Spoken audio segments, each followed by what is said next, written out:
talking about these things. Using the adjoint to find the inverse of the matrix if it exists. Kramer's rule is a result of the adjoint formula.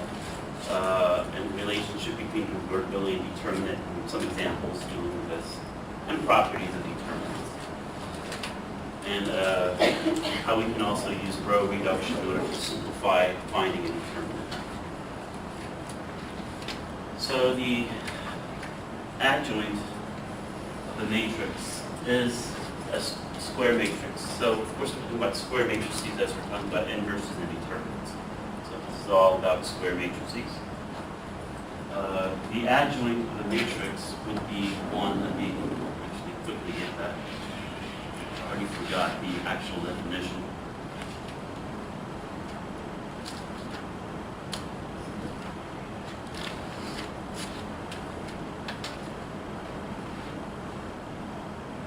Okay. So the adjoint of the matrix, ABJ of matrix A, is a matrix such that if you multiply it with A, you're going to get the determinant of A times the identity.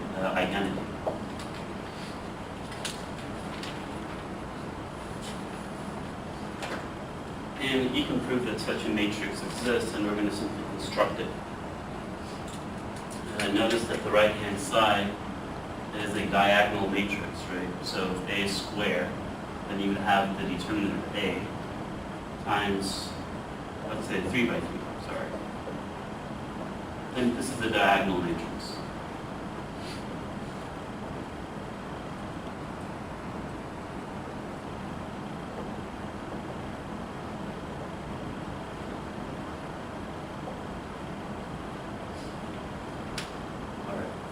And we're going to construct an adjoint for a matrix.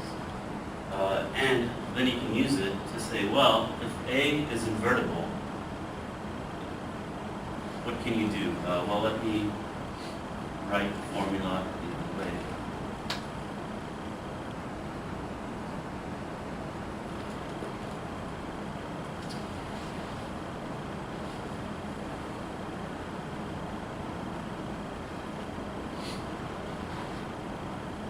Then you can multiply from the right both sides by A inverse. And A inverse times identity is A inverse. And A inverse times A is identity. And if you divide by determinant of A, which is non-zero because the matrix is invertible,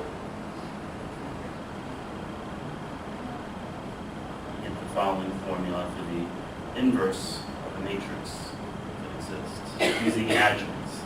So this is, we learned the procedure for finding A inverse by row reducing, augmenting A with identity and row reducing, but now we have another formula for the inverse of a matrix using adjoints. So let's go ahead and see what an adjoint, how it's constructed. So here's the recipe. You're going to start with matrix A, square matrix. You're going to find the matrix of cofactors.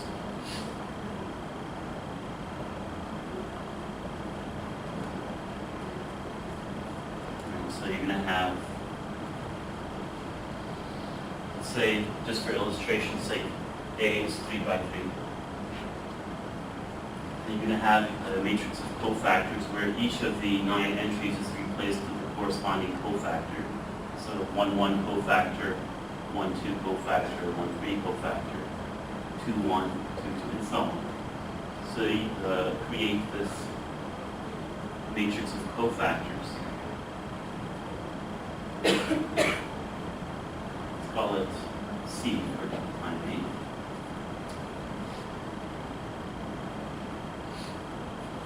And then you, the adjoint is exactly the transpose of this matrix of cofactors. So after you find the cofactors, you transpose the resulting matrix.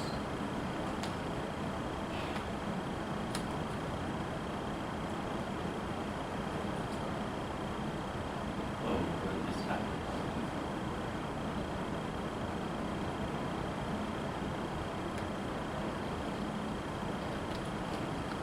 and I'm not going to go through the effort of proving this formula. It's the derivation is in your book. It's a direct computation if you can follow the abstract index notation and such. Okay. All right, so let's do an example.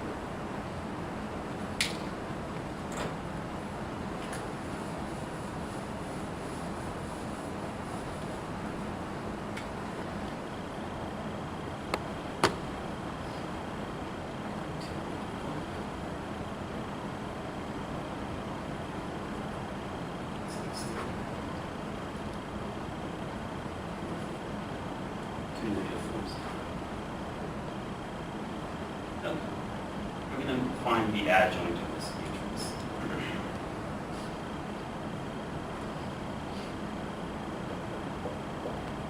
All right, so let's create the matrix of cofactors. You remember that cofactors are signed determinants of minors, so let's keep this chessboard pattern of plus and minus in mind. All right, so 1, 1 minor, you get 0 minus a negative 12, that's 12. And that's, we don't change the sign. 1, 2, you get 0 minus 6.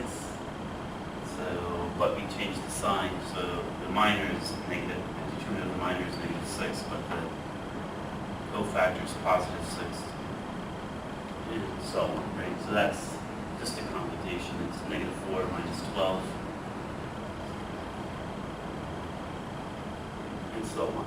So I'm not going to, probably the easiest part of the homework.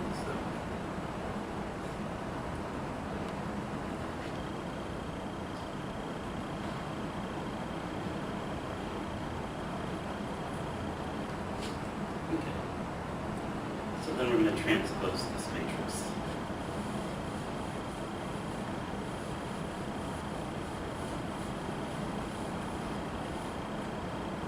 To get the adjoint.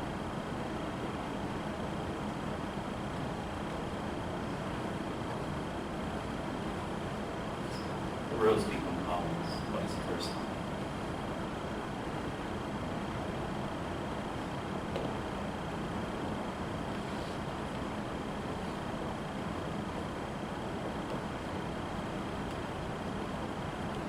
That's the edge.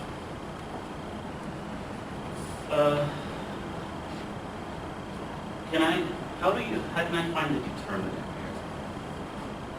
Okay, using, without maybe going through the direct computation. Well, if you use cofactor expansion to find the determinant of A, let's say you expand about the first row, right? You would take 3 times first the 1, 1 cofactor, and then plus 2 times the 1, 2 cofactor, and then negative 1 times the 1, 3 cofactor. And so, without doing the direct computation here, just take advantage of the fact that you have the cofactors already, right? So, we'll do 3 times the 1, 1 cofactor.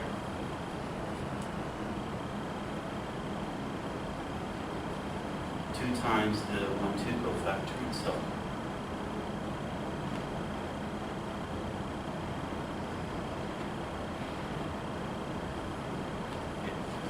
And if you're given the adjoint, just remember that if you want to find the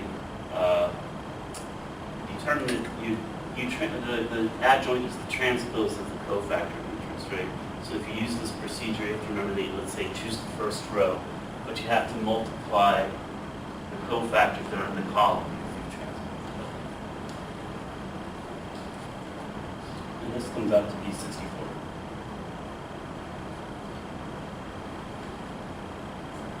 So next we're going to find a formula for the inverse of this matrix A.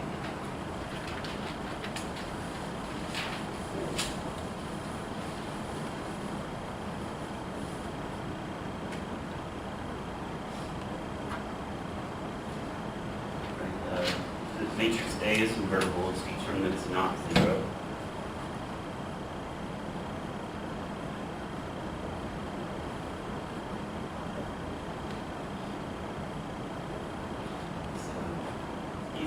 1 over the determinant, which is 64, times the adjunct, which we found.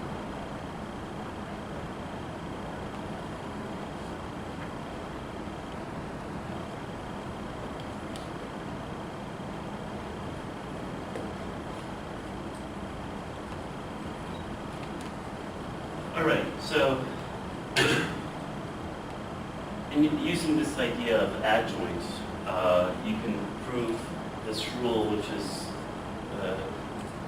often cited and used, so you might as well mention it, right? So it's the Cramer's rule. Wish I hadn't erased that.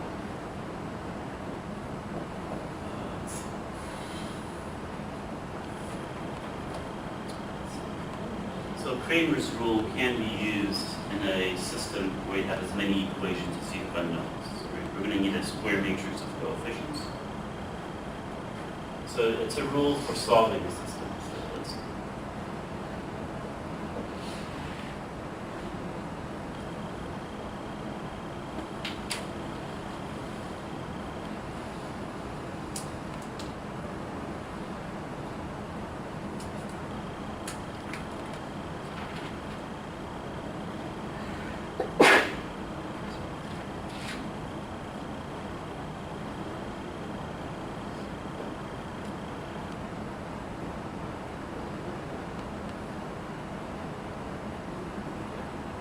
So here we have a square system, so to speak, as many equations as unknowns. If I wanted to solve it, of course, I can do the classic thing of creating the augmented matrix and row reducing. I'm going to think of it as a matrix equation. So instead of thinking of it as a system of equations, I'll just think of it as a single matrix equation where you have a matrix of coefficients.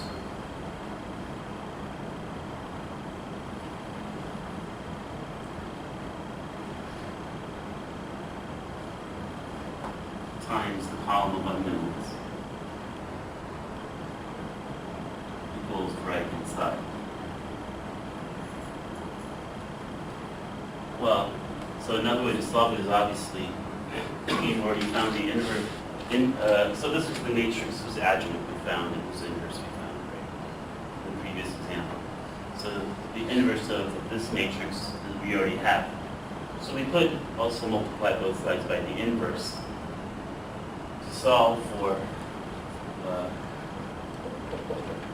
the unknowns. And we get exactly one solution, identity. So we can do it this way. But of course we're illustrating Cramer's rule, so let's see how Cramer would do it.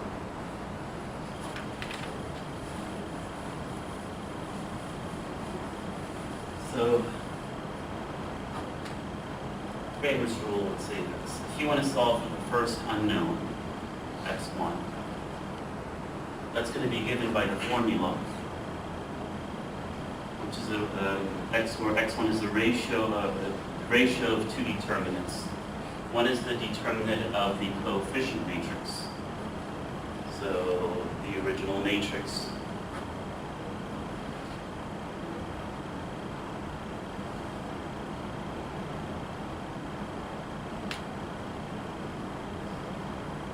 And the numerator is the determinant of the matrix you get if you replace the first column by the right-hand side. Right? And that's, you kind of remember that because you're solving for the first unknown, so you have to replace the first column of the matrix of coefficients by the right-hand side. So the first column becomes 1, 2, 3. And then the rest of the matrix of coefficients is the same.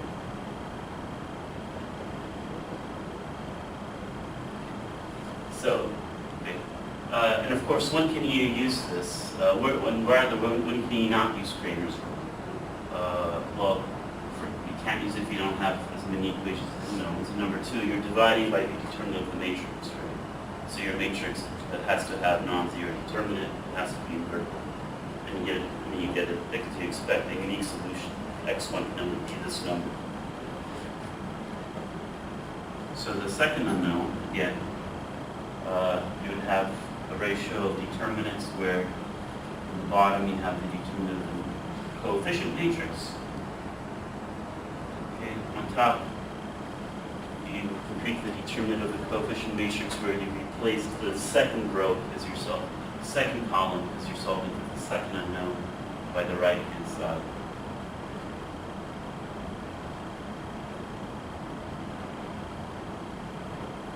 And finally, X.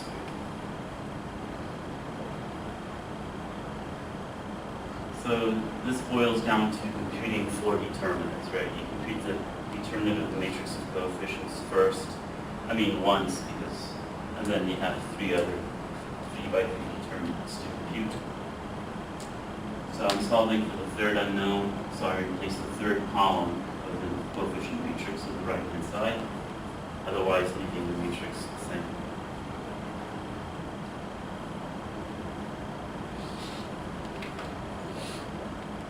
Yeah, I don't know why I'm writing this matrix over and over, but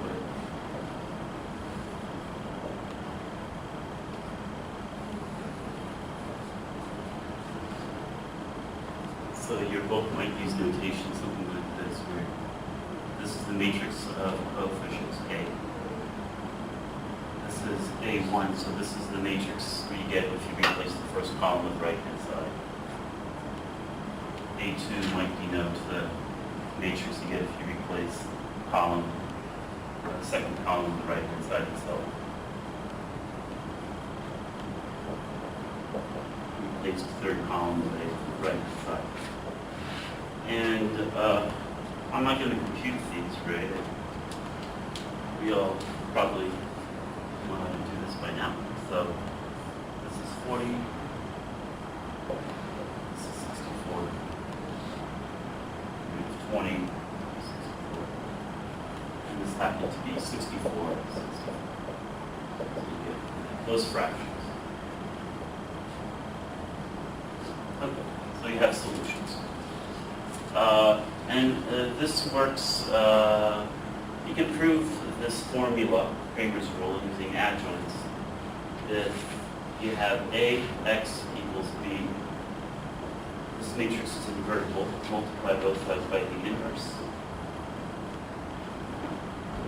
And then use the adjoint formula for inverse.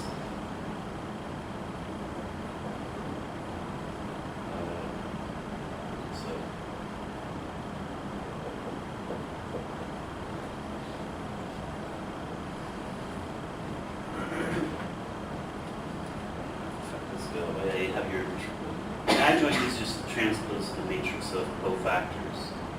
So you get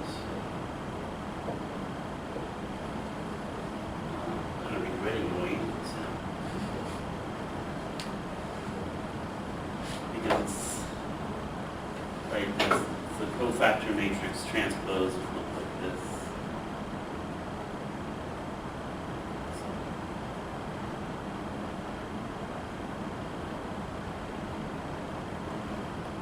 So notice that this would be the first row of the cofactor matrix, second row, third row.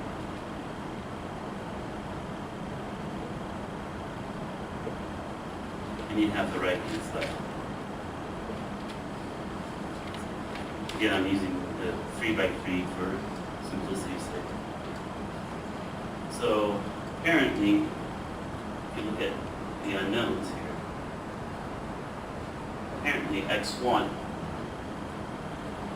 is equal to 1 over the determinant of A. And over here we have B1, C11 plus B2, C21 plus B3, C31. So what you would have to imagine is that this would be exactly the determinant of A1. So we replaced the first row, column of coefficient matrix. And if you expand, and if you have the rest of the entries are just the entries of the matrix A. And if you expand about this column, you get B1 times C11, right? Plus B2 times C21, and so on. So you can convince yourself in your spare time, I guess. That's the formula. But that's, so the Pater's rule comes from looking at the adjoint. Okay. Wow, I'm really burning through this. Complete.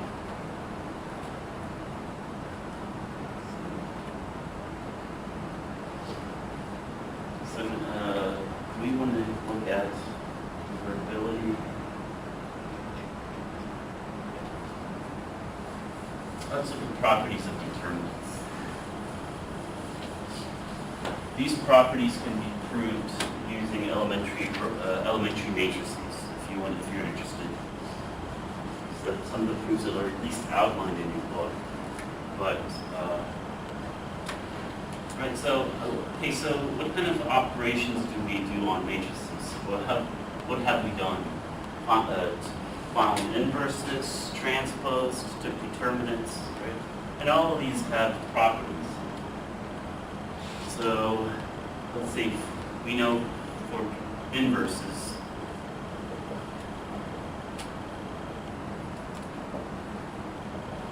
we can list properties.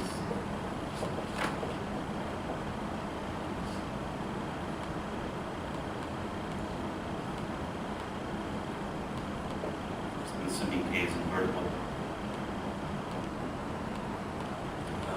What am I missing?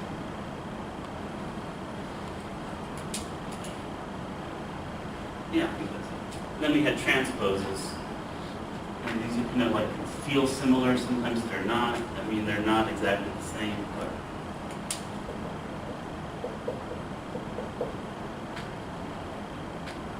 so A transpose transposed itself. And K A transpose is K, because the transpose of this is the number, the transpose of the numbers itself, as opposed to the inverse of a non-zero number, so it's reciprocal. And then we had some relationship between the two. So here the relationship was, oh yeah, I forgot, like A to the n, right?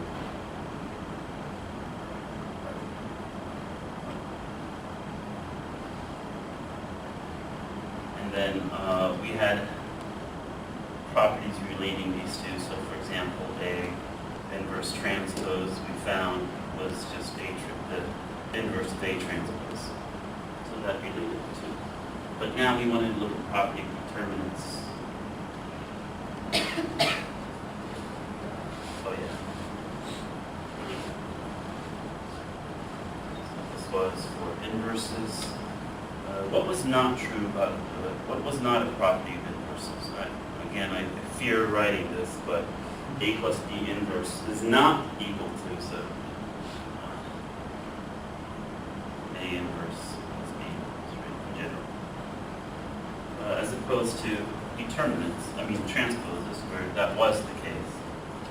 A plus B transposed, A transpose plus B transpose. So it's nice to compare these properties. It gives you an opportunity to list them in order to memorize them. But now, if we want to go to determinants, I guess here, that would be the appropriate place to put that label. Okay. So, the determinant of A times B, assuming A and B are square, obviously, would be determinant of A times the determinant of B. That's a big one. That's a big one. And this is proven by like doing cases where you say, well, we have an elementary matrix corresponding to a row operation. You first prove that this is true for a single row operation corresponding to each, for a row elementary matrix corresponding to each of the three elementary row operations. And then you would use induction of some sort, like so you would have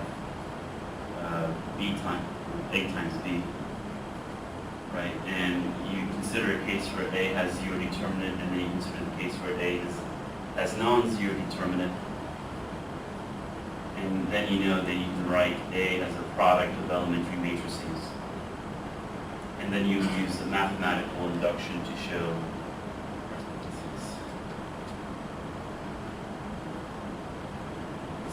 But again, I don't think you have to worry about it, as far as I know. But that's the outline of how you proceed to prove this. Just for the curious, important problem. All right. I'm going to erase that.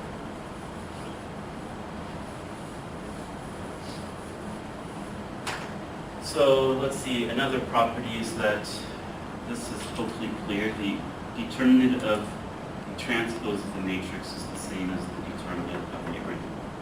It's clear because when we used cofactor expansion to find the inverse determinant, it didn't matter which row or column we chose. We still got the same result. And here, you're just exchanging rows and columns.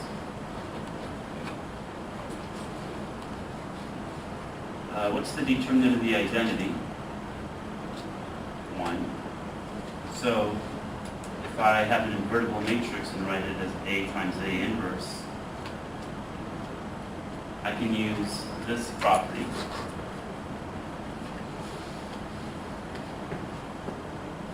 And this gives me a formula for, well, this is 1, correct? Because that's just determinant of identity, which is 1. Use the property, and then we can come up with a formula for the determinant of A inverse in terms of the determinant of the original matrix. So determinant of A inverse would be 1 over the determinant of A. Okay, so let's see. And that. This.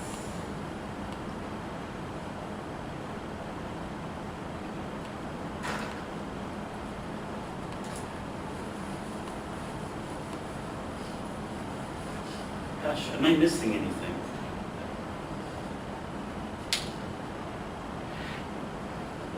Oh, yeah. But this is, again, just deductively.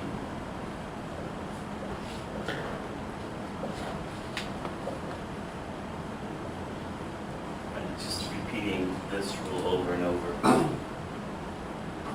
Finally, oh, yeah. This is the key, too.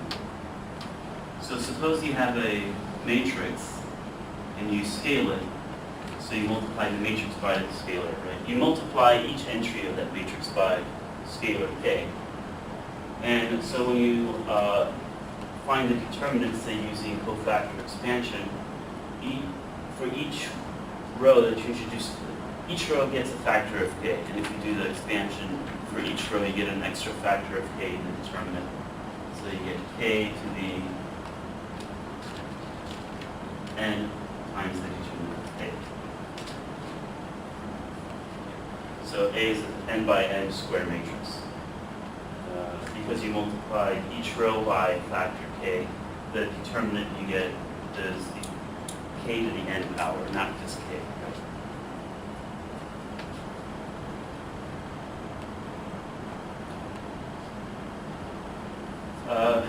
And can I say that the determinant of A plus B equals the determinant of A plus the determinant of B?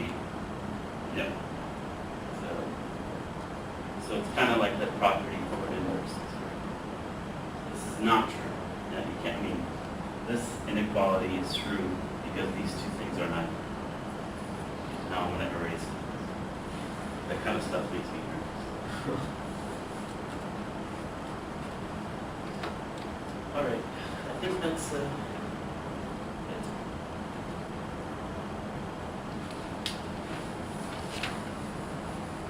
So when would you, so typical question, right? Like, suppose I have matrix A and B,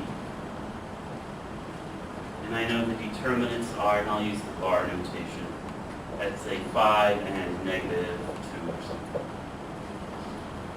And A and B are 6 by 6 matrices.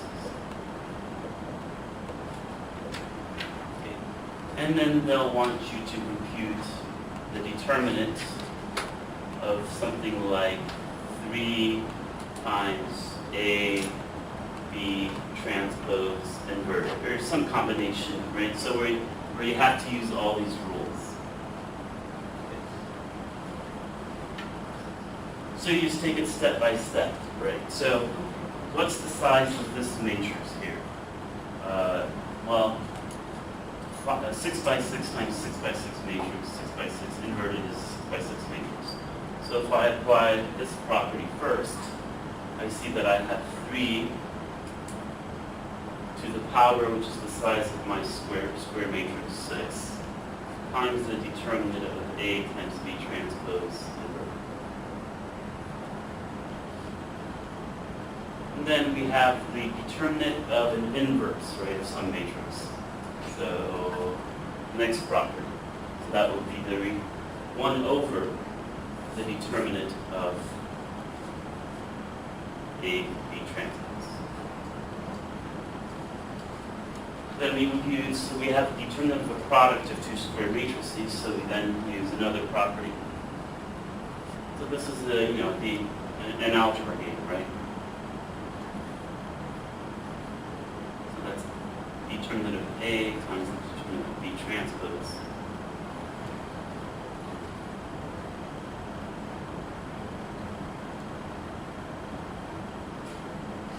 And finally, we have determinant of A is 5, and the determinant of B transpose is the determinant of B by another property.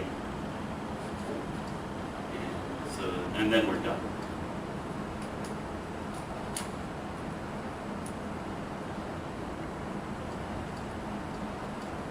The only thing that I didn't really include is this property, right? So if you want to play the game again,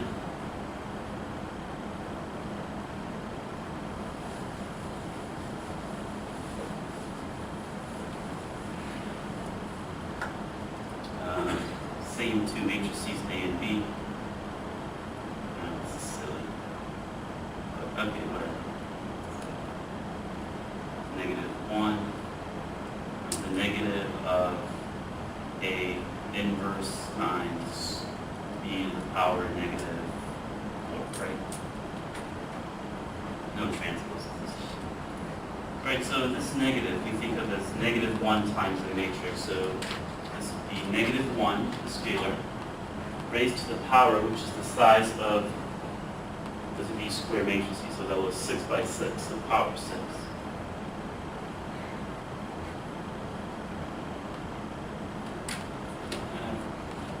Right, so there's more than one way to do this. So I always joke that doing algebra is like folding laundry. There's more than one way to do it. It's as laborious, but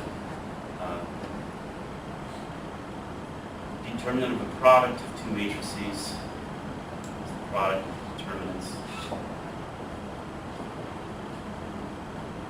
And then the determinant of a inverse is the reciprocal of the determinant of the original.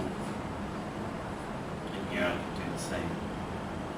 Right, so how do you want to think of it, right? You want to think of b to the -4 as b to the 4 inverted, or b inverse raised to the power 4, right? It doesn't matter. I'll think of it like this, why not, right?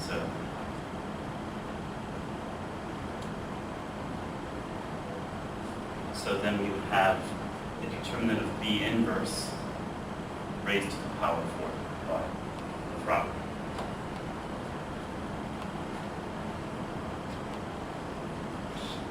The determinant of A is 5, as we said. And the determinant of B inverse is just 1 over the determinant of B. So there we go. So you only wish your test was so simple, right? So that would be 1 over -2 to the power 4. So we get a positive determinant at the end.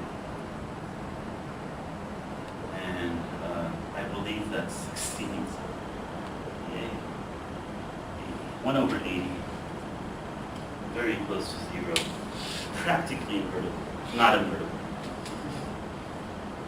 All right. Okay, but using these properties, we can play another game of, here's a matrix with some parameters, find the values of parameters that make the matrix invertible, make the matrix not invertible. So and the key relationship there between invertibility and determinant, we already know that if a matrix is invertible if and only if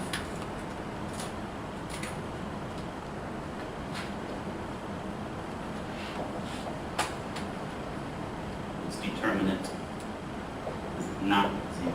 That could be negative, it could be positive, but it can't be 0.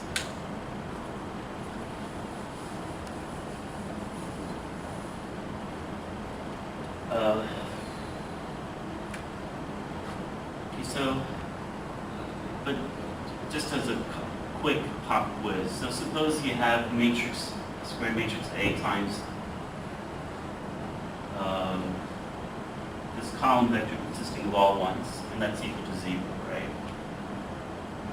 Like it's a matrix A times the vector consisting of all ones, is the vector equals the vector consisting of all zeros. How do I know that the determinant of this matrix is 0? How do we know?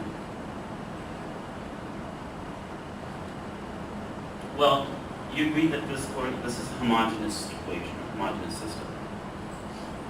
And you agree that this is a non-zero vector which satisfies this equation. I should have done that. This is a homogeneous system, and this is a specific solution to the homogeneous system, right? So we see that this system has a non-trivial solution. So we know if this matrix were invertible, right, then the only solution would be that x has to be 0, only the trivial solution. So since the system has non-trivial solutions, A is not invertible. So yes, non-trivial solution implies, for this homogeneous system, implies that A is not invertible, so we know its determinant has to be 0, because if it weren't, the matrix would be invertible. And why do I mention this? Well, how do we interpret this matrix vector multiplication? Well, we said that if you think of the matrix A as consisting of columns, so first column of matrix A, second column of matrix A, third,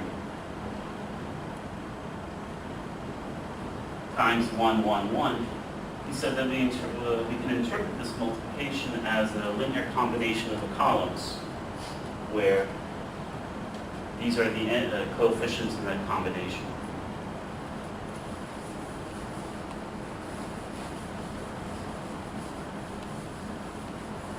So we can think of this as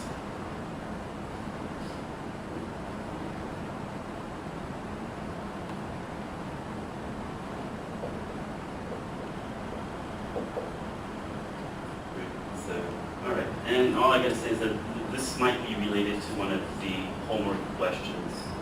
I believe it's a measly true and false question, but it's fun. All right. Cool. So now let's see what example can I think of. All right, so it's a game like this, right, where you have a matrix. Let's say we use A. This is especially simple example, so I might do a better one in a second. This is cool. And I want to find the values of A, lowercase a, which make the matrix not invertible, invertible, and so on.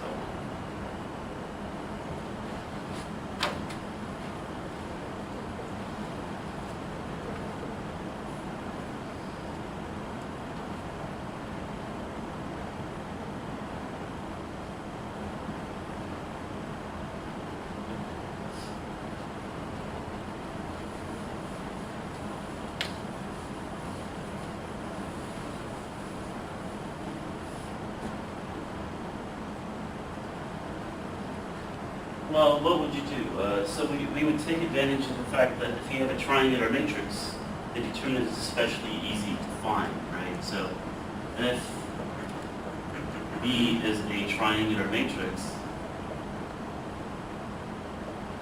looking at cofactor expansion, you can easily convince yourself that the determinant of B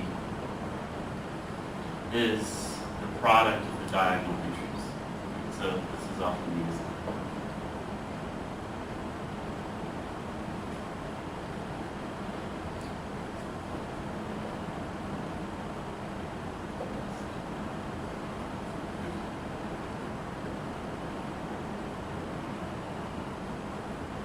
So this determinant of this matrix would be the product of the diagonal matrix, 24.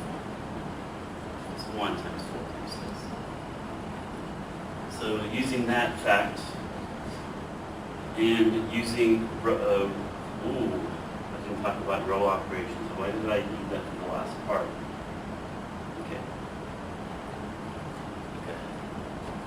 Well, what we're going to do is use row operations to turn this into a triangular matrix and then just look at the diagonals to find the determinant, right? And if the determinant is 0, then the matrix is not invertible. If the determinant is non-zero, then the matrix is invertible. But to use that, I have to talk about row reduction and determinants. So I messed up the order. It's okay. Okay, so there are 3 row operations, right? We need to know how each row operation affects or doesn't affect the resulting matrix, the determinant of the resulting matrix. All right, so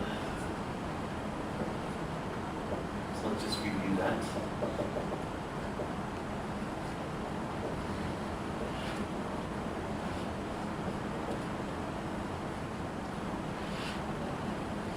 So first row operation, say you flip rows, right? So you start with the matrix A, and you apply that row operation where you switch the rows to get matrix B. Then the determinant of matrix A is the negative of the determinant of matrix B. And the way they would prove this would be, again, elementary matrices, right? Because to turn A to B by flipping rows, it's the same thing as multiplying A by an elementary matrix from the left. And then if you look at the determinant, just take the determinant of both sides, use property of determinants.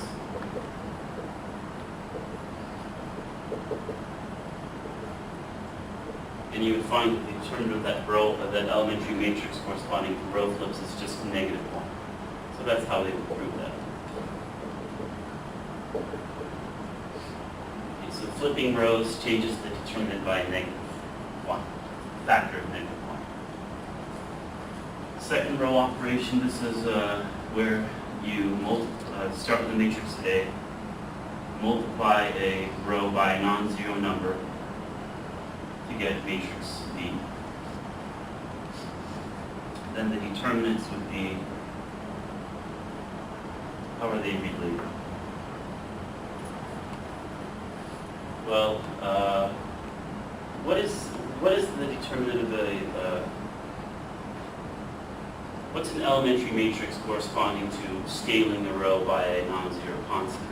Well, you'd start with the identity,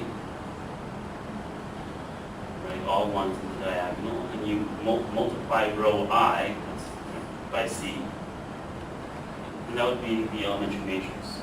Now, the determinant of that matrix then, because this is, it's a triangular matrix, and it's diagonal, but diagonal matrices are triangular.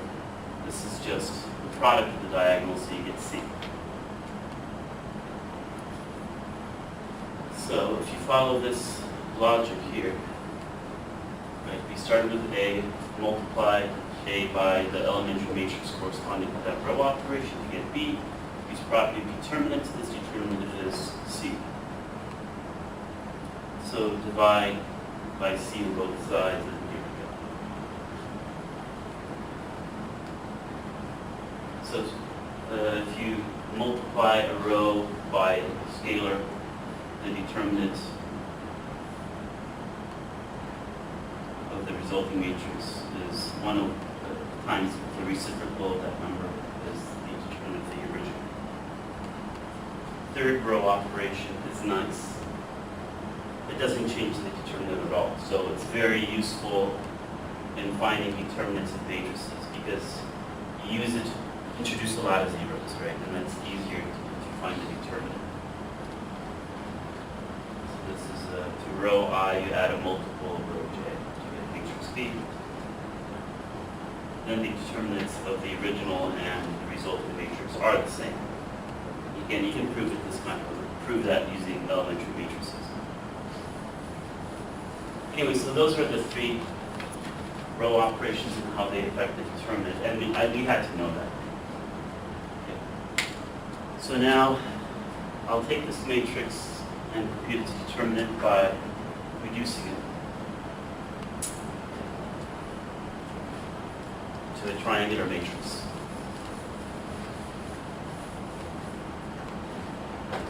So we want to find the determinant. I'll use bar notation.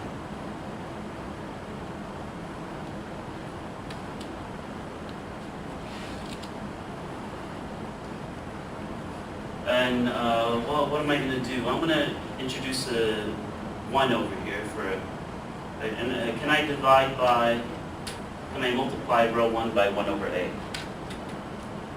Not necessarily, right? Because A could be 0, so I don't want to do that. Easier just to exchange rows, and I'll exchange row 1 and 3, say.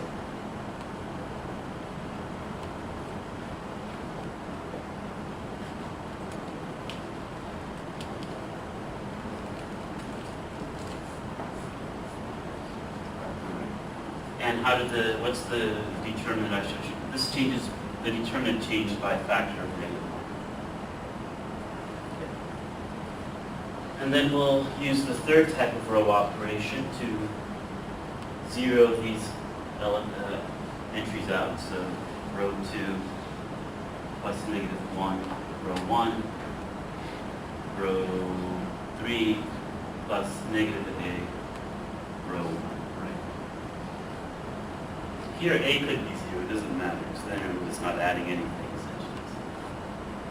So then the determinant you would get is unaffected, correct? Doesn't change, so 0.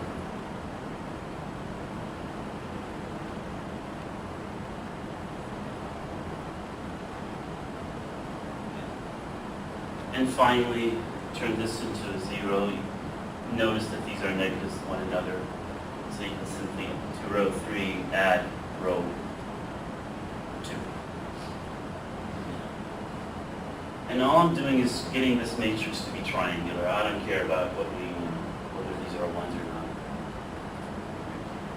So the determinant is still unchanged.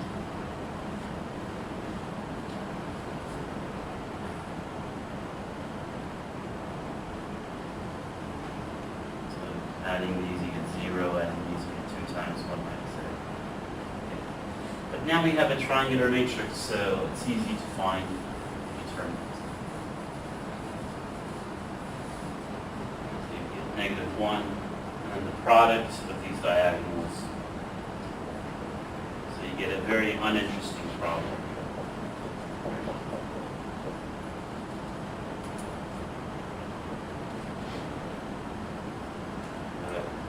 So if the determinant is 0, then the matrix is not invertible.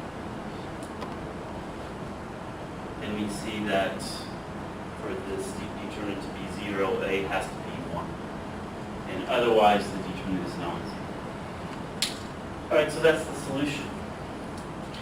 If A is 1, then this matrix is not invertible. If A is anything other than 1, then it is. That was an uninspired problem. I wish I could do a better one. Oh, this is a classic. Okay. That's this is related to polynomial fitting. Okay. So which values A, B, and C is this matrix not invertible, for which values is it invertible? So I would probably find the determinant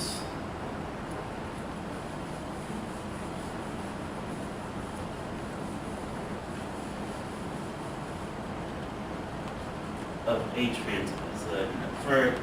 Through experience, I know that it'll be easier to reduce this to a triangular matrix if I take the transpose. Right? But I didn't have to, it'll just be easier. So I have the determinant of the original.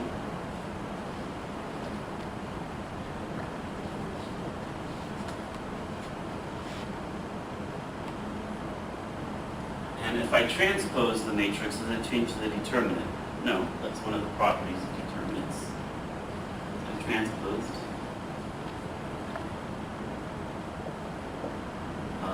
Something just went wrong. Huh?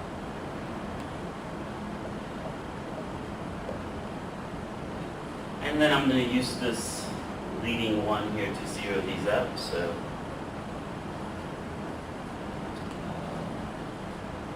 0, 2, add negative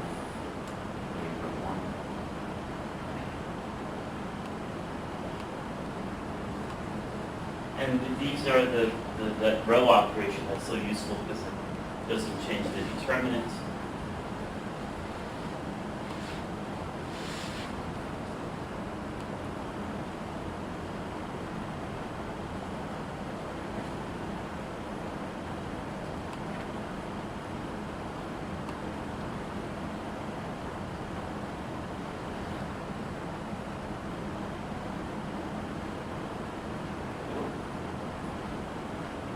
So then what do I notice here is that this is a difference of squares, which is factored to b minus a times b plus a. So and I have the b minus a factor right here, so if I move to row 3, I add the negative of b plus a, row 2, right? By multiplying row 2 by b plus a, I introduce this factor, then I take the negative of it, so when I add, I get 0 over here. So this operation will zero this out. Notice I'm not multiplying a row by a variable because it could be 0, and I'm not dividing by variable stuff, so we're safe.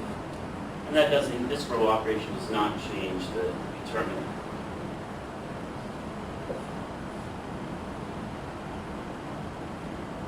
Alright, and over here, let's see. We started out in row 3 here with this entry, and then we subtracted this times b plus a. Awesome. That's that whole entry. And, alright. And then we have a diagonal matrix, so there we go. We just take the product of the diagonal entries.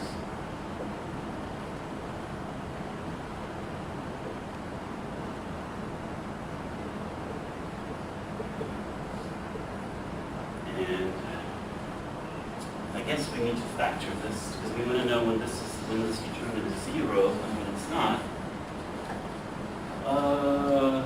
Oh, this is okay, so this is the difference of squares.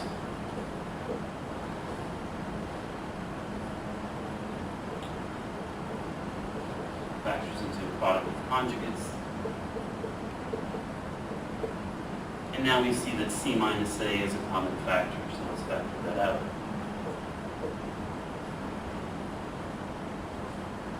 And what's left is c plus a minus b plus a.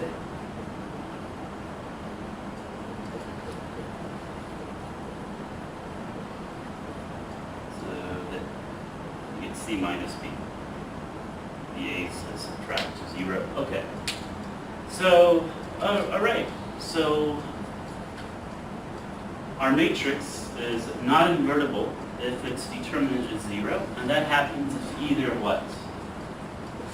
If any of these numbers are equal to one another. So A is not invertible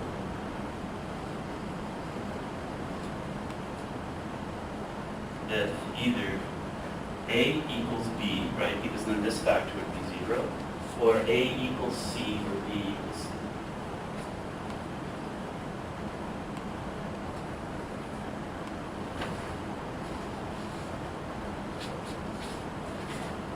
So as soon as one pair of these parameters is equal to one another, well, clearly, yeah.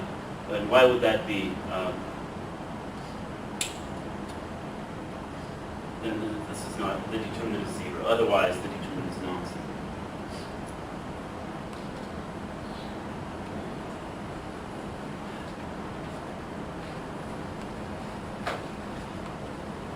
So some conceptual stuff. How do I know that if I have a matrix where one row is a multiple of another,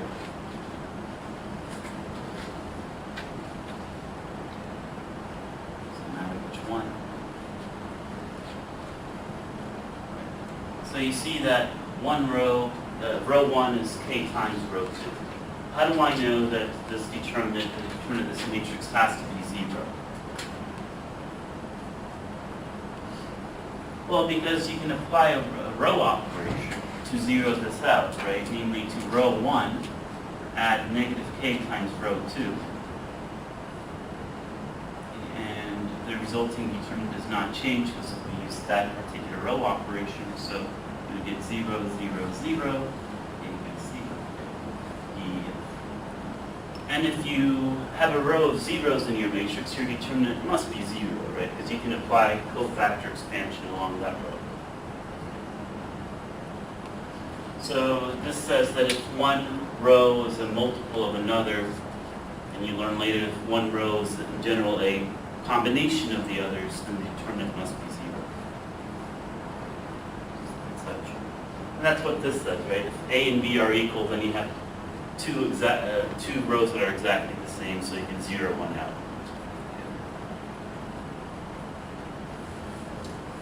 Is there anything else?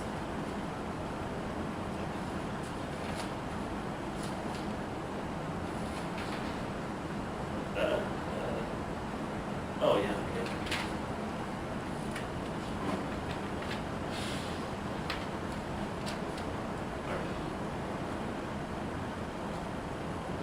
Adjoint. How would you find the, so suppose A is invertible, how would you find the inverse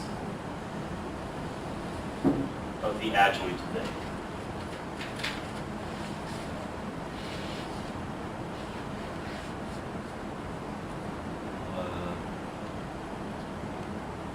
You agree that A inverse, or A is the same as A inverse.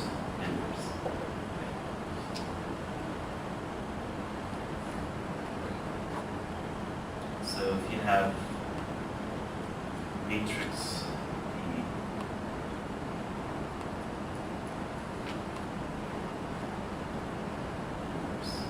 you can use the adjoint formula for inverse, right?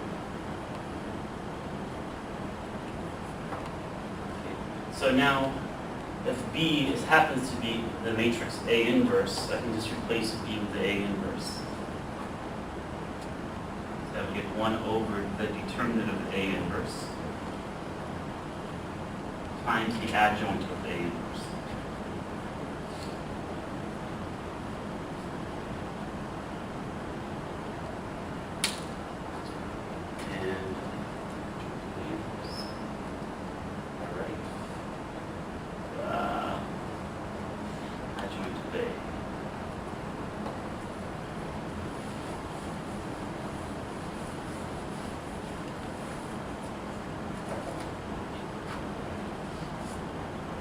There we go, yeah.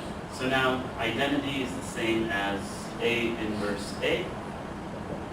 Write A inverse using the adjoint formula.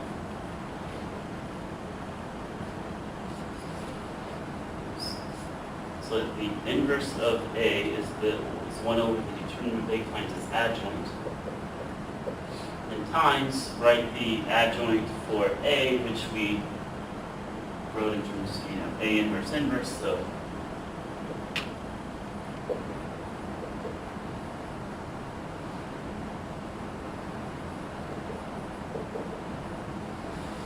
and then we note what happens here. We get 1 over the determinant of A. So this is a nice review of these properties and this notion of how do you show that something is an inverse of another matrix. And then you have the adjoint of A times the adjoint of A inverse. Now, properties of determinants, right? The determinant of the product of two square matrices is just the determinant of the product. Right? Or if you like, the determinant of A inverse is the reciprocal of the determinant of A.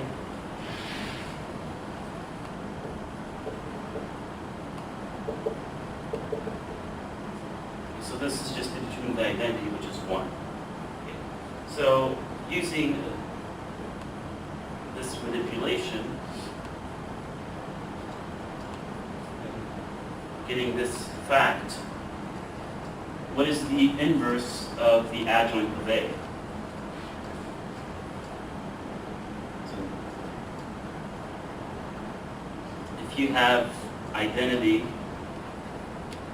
equals some matrix times another matrix, what's the relationship between these two square matrices? They're inverses of one another, right? So this says that the adjoint of A times the adjoint of the A inverse is the identity, so these must be inverses of one another. So the inverse of the adjoint of A must be exactly this matrix. So that's actually a nice property.